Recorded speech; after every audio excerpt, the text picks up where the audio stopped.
Senhor presidente em exercício, deputado Zé Inácio, senhoras deputadas, deputada Graça Paz, senhores deputados, jornalista, galeria, aqueles que nos assistem pela TV Assembleia e pela internet. Eu quero tratar de um assunto que é muito importante para o Maranhão e particularmente para a cidade de São Luís. Um tema que foi lembrado pelo Jornal Pequeno, quando fez seu aniversário agora, pautou esse tema que é muito importante e tem que ser discutido pela sociedade maranhense, particularmente pela sociedade de São Luís. E aqui eu chamo a atenção do deputado Rafael Leitoa, que é engenheiro e que é um tema que afeta a engenharia, ao deputado Hélito, que foi candidato a prefeito de São Luís, que diz respeito ao novo plano diretor da cidade de São Luís. É um tema fundamental para o planejamento e para o desenvolvimento da cidade de São Luís. E eu queria lembrar ao deputado Rafael que São Luís, quando nasceu como cidade, talvez tenha uma das cidades que tenha tido um dos melhores traçados urbanísticos do Brasil, porque ela foi concebida pelo engenheiro-mor do Brasil à época, deputado Hélito, que era o Francisco Frias Mesquita. Ele veio para o Maranhão, ainda no século XVII, acompanhando Jerônimo de Albuquerque e Bento Maciel Parente na retomada da cidade de São Luís para a coroa portuguesa, retomando dos franceses que haviam fundado a cidade de São Luís. Então, veio para cá uma expedição vinda de Pernambuco, comandada por Jerônimo de Albuquerque, e fazia parte o engenheiro Francisco Frias Mesquita. E eles conseguiram retomar a cidade de São Luís, teve inclusive uma batalha que ficou célebre, a Batalha de Guaxenduba, em que foi a luta entre os franceses e os portugueses.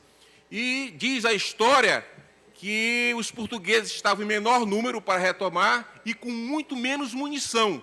E naquela batalha, Nossa Senhora veio, desceu e transformou areia em pólvora. E graças àquele milagre, a cidade de São Luís pode ter sido retomada pelos portugueses. Por isso, a padroeira de São Luís é Nossa Senhora da Vitória.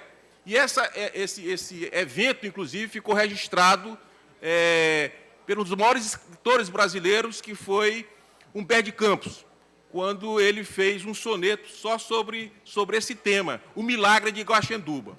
E aí o que aconteceu? O engenheiro Francisco Frias Mesquita fez o traçado urbano de São Luís, um traçado ortogonal, com ruas perpendiculares, sempre no sentido dos pontos cardeais e com alinhamento. E assim cresceu a cidade de maneira ordenada, ficando a parte alta para as repartições e para as casas residenciais, e a parte baixa, onde é a Praia Grande, ficou para o comércio. E assim cresceu a cidade por 300 anos, obedecendo um traçado que foi planejado por esse engenheiro. E isso foi feito, deputado Hélio, sem nenhum código, sem nenhuma lei, apenas com um traçado urbanístico que foi concebido por esse engenheiro.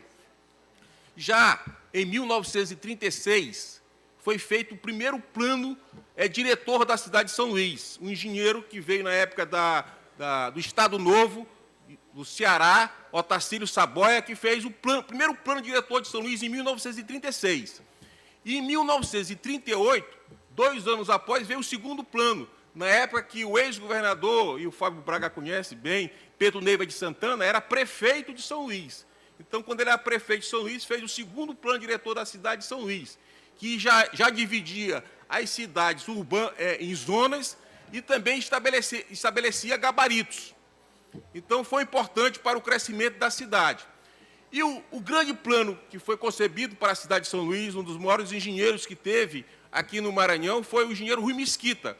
E em 1962, ele planejou e foi feito o plano de expansão da cidade de São Luís, concebendo o crescimento da cidade de São Luís para o norte, onde estão as praias, e naquela época não existia a ponte Zé Sarney, ligando o centro histórico com a cidade nova, a zona sul, que seria a zona industrial, que é a área Itaquibacanga, e uma zona residencial ao longo do Caminho Grande, que é a Avenida Getúlio Vargas, crescendo no sentido do Monte Castelo, Filipinho, até chegar ao Anil. Então, esse plano foi concebido por Rui Mesquita, baseado, na época, na teoria modernista e de um grande arquiteto francês, Corbusier, que concebeu esse plano de expansão da cidade, horizontal da cidade, que não poderia fazer prédios, mas crescer horizontalmente.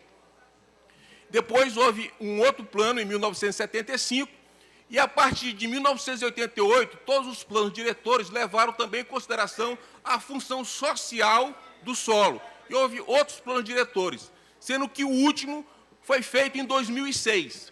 E este plano de 2006 já previa uma revisão 10 anos depois, ou seja, a Câmara Municipal já deveria ter feito a revisão do plano diretor em 2016. Não está cumprindo o que previu a legislação. Então, é importante que a gente faça essa discussão, até para priorizar determinadas áreas. E eu chamo a atenção aqui, deputado Roberto Costa, que é muito ligado com a cultura do Maranhão, com a preservação do Centro Histórico de São Luís. O Centro Histórico de São Luís é um selo para o turismo do Maranhão. São Luís é patrimônio. Presidente, eu solicito a Vossa Excelência que agregue meu tempo de líder. Eu estou falando pelo bloco e mais 5 minutos do tempo de líder. Só para concluir, ele registrou equivocadamente. Vossa Excelência está falando pela liderança do bloco. Não, pelo bloco independente. Eu pedi pelo bloco. Agora eu peço para agregar pela liderança. Vossa Excelência está falando pela liderança, tanto que você teve a prerrogativa de falar na frente do deputado Hélio, por conta solicitei pelo bloco está falando pela liderança. Pelo bloco independente. Usa 5 minutos do seu bloco. Muito obrigado. Tá. Agradeço a deferência, presidente. Vossa Excelência, como sempre, benevolente e fazendo um grande trabalho na presidência dessa casa. O que credencia, inclusive, Vossa Excelência, a futuras disputas aqui na casa. Muito obrigado. Então, esse é o momento, como eu ia falando, deputado Roberto Costa, de valorizar o Centro Histórico de São Luís. O Centro Histórico de São Luís é uma preciosidade, é um selo para o turismo do Maranhão. Lá tem toda a infraestrutura elétrica, hidráulica, sanitária, saneamento, iluminação, e hoje está se acabando. Então, uma solução é valorizar nesse plano diretor o entorno do centro histórico, para que ele tenha atratividade econômica. Nós não podemos deixar a preservação do centro histórico apenas naquelas pessoas que têm propriedade de imóvel naquela área. Porque se aquela área não tiver um valor econômico, ela vai se deteriorar.